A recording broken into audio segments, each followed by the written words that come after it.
നിങ്ങൾക്ക് ഒരു e-commerce business ഉണ്ടോ? അതല്ലെന്നുണ്ടെങ്കിൽ ഒരു LMS പ്ലാറ്റ്ഫോം ഉണ്ടോ? അതല്ലെന്നുണ്ടെങ്കിൽ നിങ്ങൾക്ക് ഒരു സോഷ്യൽ നെറ്റ്വർക്കിംഗ് സൈറ്റ്സ് ഉണ്ടോ?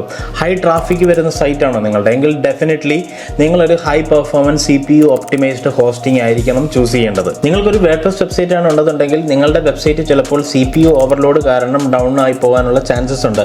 ഇത് പലപ്പോഴും കൺകറന്റ് ആയിട്ടുള്ള യൂസർ ആക്ഷൻസ്, അതല്ലെന്നുണ്ടെങ്കിൽ ഡേറ്റാബേസ് എറേഴ്സ്, അതല്ലെന്നുണ്ടെങ്കിൽ അജാസ്റ്റ് റിക്വസ്റ്റ്, ഇതുപോലുള്ള ഒരുപാട് റീസൺസ് ബാക്ക് എൻഡിൽ ഉണ്ടാകുമ്പോഴാണ് ഇങ്ങനെ സംഭവിക്കുന്നത്. ഇതൊക്കെ ഒഴിവാക്കണമെന്നുണ്ടെങ്കിൽ നിങ്ങൾക്ക് high performance CPU optimised hosting ആണ് ചൂസ് ചെയ്യേണ്ടത്.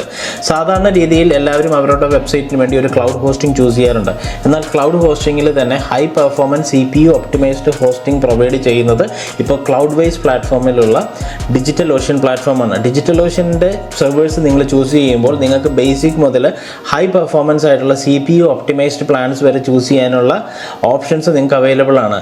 ആമസോണും അതുപോലെ തന്നെ ഗൂഗിൾ ക്ലൗഡും ഒക്കെ ഉപയോഗിക്കുന്നതിനെക്കാട്ടിലും കുറച്ചും കൂടെ കമ്പാരിറ്റീവ്ലി പ്രൈസ് വൈസ് നിങ്ങളുടെ കൺട്രോൾ വൈസിൽ ഉപയോഗിക്കാനായിട്ട് ക്ലൗഡ് വൈസ് മുഖേന നിങ്ങൾക്ക് ഡിജിറ്റൽ ഓഷ്യൻ്റെ സെർവർ ചൂസ് ചെയ്ത് അതിൽ തന്നെ ഹൈ ഒപ്റ്റിമൈസ്ഡ്, അതായത് CPU optimised cloud hosting platform നിങ്ങൾക്ക് ചൂസ് ചെയ്യാം. ഇതിൽ തന്നെ 4 ഡിഫറെൻറ്റ് പ്ലാൻസ് നിങ്ങൾക്ക് ചൂസ് ചെയ്യാം. Large, XL, 2XL, 4XL. ഓരോ പ്ലാനിനും അനുസരിച്ചുള്ള പേയ്മെൻറ്റ് മാത്രമാണ് നിങ്ങൾ കൊടുക്കേണ്ടി വരികയുള്ളൂ. അപ്പോൾ നിങ്ങൾക്ക് വേണ്ടത് ഒരു ഹൈ പെർഫോമൻസ് വെബ്സൈറ്റ് ആണ് എങ്കിൽ ഡെഫിനറ്റ്ലി നിങ്ങളുടെ ഹോസ്റ്റിംഗ് പ്ലാനും ഇതുപോലെയുള്ള CPU ഒപ്റ്റിമൈസ്ഡ് ഹോസ്റ്റിംഗ് പ്ലാൻ ആയിരിക്കണം. അതിനുവേണ്ടി ഞാൻ നിങ്ങൾക്ക് സജസ്റ്റ് ചെയ്യുന്നത് ക്ലൗഡ് വൈസ് പ്ലാറ്റ്ഫോമാണ്. അവിടെ ചെന്ന് നിങ്ങൾക്ക് ഡിജിറ്റൽ ഓഷ്യൻ്റെ സെർവർ ചൂസ് ചെയ്ത് നിങ്ങളുടെ CPU optimised hosting plan choose ചെയ്യാവുന്നതാണ്.